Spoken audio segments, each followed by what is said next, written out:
శ్రీ శ్రీ జగద్గురువు సుబుధేంద్ర తీర్థ స్వామీజీ గారు మంత్రాలయం 40వ పీఠాధిపతి శ్రీ శ్రీ శ్రీ రమ్యానంద భారతి స్వామిని మంత్రమహేశ్వరి శ్రీ శక్తిపీఠం చంద్రగిరి శ్రీ మారెళ్ల వంశీ కృష్ణ మహాన్యూస్ ఎండి పద్మశ్రీ మాడుగుల నాగపణి శర్మ ప్రముఖ తెలుగు కవి శతావధాని ఇటీవలే పద్మశ్రీ కూడా వచ్చింది. అదే మాదిరిగా ఈరోజు ఈ మహాశక్తి శివోహం కార్యక్రమం గట్టిగా అందరూ కూడా శివుని ఒకసారి ప్రార్థిద్దాం. ఓం నమః శివాయ. ఇంకా గట్టిగా చెప్పాలి. ఓం నమః శివాయ. ఓం నమః శివాయ. ప్రజలందరికీ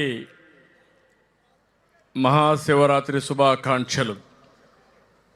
ఇక్కడికి వచ్చిన వాళ్ళు పుణ్యక్షేత్రాల్ని శైవ క్షేత్రాలన్నీ దర్శించుకుంటున్నారు. ఎప్పటికప్పుడు నేను కూడా సమాచారం తెప్పిస్తున్నాను. అన్ని శివాలయాలు కిక్కిరిసి ఉన్నాయి.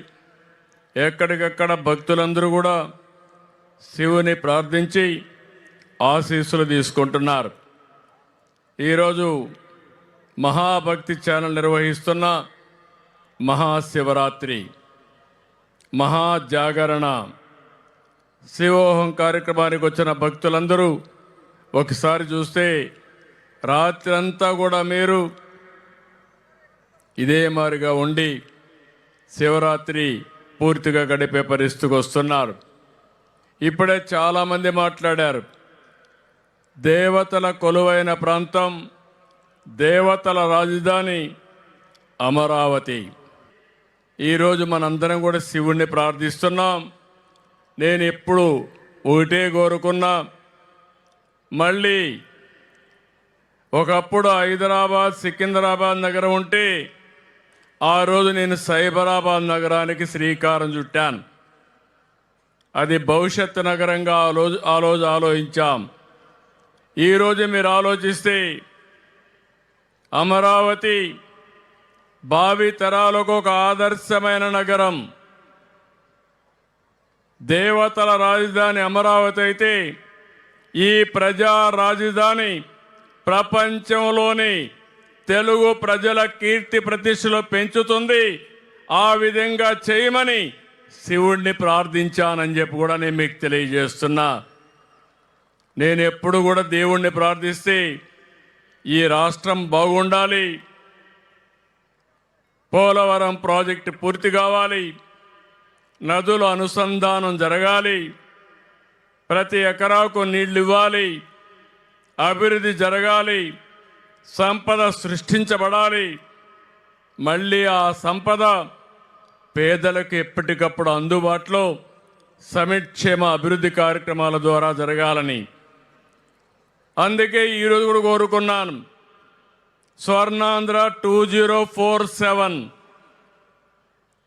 2047కి ఈ రాష్ట్రంలో పేదరికం లేకుండా అందరికీ సమానమైన అవకాశాలు వచ్చి మన జీవన ప్రమాణాలు పెరగాలనేది నా ఆలోచన. అదే ఈరోజు శివుణ్ణి కోరుకున్నాను.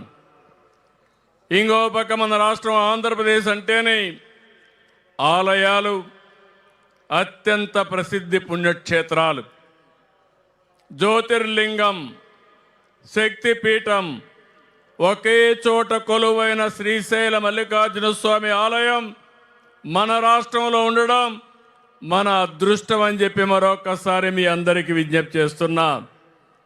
ఒక శ్రీశైలమే కాదు, పంచరామాలు, శ్రీకాళహస్తి, లేపాక్షి, దక్షిణ కాశీ, దాక్షారామం, మహానంది, శ్రీముఖ లింగం, కోటప్ప కొండ ఇలాంటి పుణ్యక్షేత్రాలు ఈ రాష్ట్రంలో ఉన్నాయి. ఉదయం నుంచి సమాచారం తెప్పిస్తే ఎక్కడ చూసినా భక్తులతో కిటకిటలాడుతున్నాయి. ప్రతి ఒక్కరు కూడా ఈ యొక్క కార్యక్రమంలో నిమగ్నమయ్యారని చెప్పి కూడా నేను మీకు తెలియజేస్తున్నాను. నేను ఒకటే మీ అందరికి విజ్ఞప్తి చేస్తున్నాను. దేవాలయాల సంరక్షణ కోసం, నిర్వహణ కోసం ఈ ప్రభుత్వం అత్యంత ప్రాముఖ్యత ఇస్తాం. ప్రతి గుడిలో దీపం వెలగాలి, ప్రతి నిత్యం నైవేద్యం పెట్టాలనేది మా విధానం. అందుకే దేవాలయాల సేవలో అనూహ్యమైన మార్పులు తెచ్చాం. దేవాలయ పవిత్రత, భక్తుల విశ్వాసం పెరిగేలా అన్ని చర్యలు తీసుకుంటామని మరొకసారి మీ అందరికీ విజ్ఞప్తి చేస్తున్నాను. భక్తుల మనోభావాలు, సెంటిమెంట్లు గౌరవిస్తూ పవిత్రత పెంచవలసిన బాధ్యత మనందరిపైన ఉంది. ఒక భక్తులపైనే కాదు, పాలకులపైన కూడా ఉంది. తప్పకుండా ఈ రాష్ట్రంలో ఆ పవిత్రతను కాపాడతానని ఈ మహాశివరాత్రి సందర్భంగా మీ అందరికీ హామీ ఇస్తున్నానని చెప్పి మీకు తెలియజేస్తున్నా. ఎన్టీ రామారావు గారు 1985లో తిరుమలలో అన్నదానాన్ని ప్రవేశపెట్టారు. ఈరోజు అక్కడ చూస్తే దగ్గర 2 లక్షల మందికి అన్నదానం పెట్టే పరిస్థితికి వచ్చాం. నేను ముఖ్యమంత్రి అయిన తర్వాత ప్రాణదానం అనే కార్యక్రమానికి శ్రీకారం చుట్టాం. శ్రీవారి సేవకులనే కార్యక్రమానికి శ్రీకారం చుట్టాం. ఇప్పుడు మీరు చూస్తే దేశం మొత్తం 5,000 దేవాలయాలు కట్టాలని, రాజధానిలో పెద్ద దేవాలయాలు కట్టాలని, ప్రపంచంలో ఎక్కడ హిందువులున్నా అక్కడ వెంకటేశ్వర స్వామి దేవాలయం ఉండాలనేది నా సంకల్పం. దానికోసం కృషి చేస్తానని మరొక్కసారి హామీ ఇస్తున్నాను.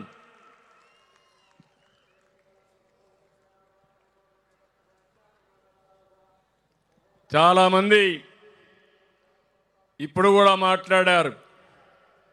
ఏపీ అంటే quantum valley, data centre, IT hub, green hydrogen, green energy అని.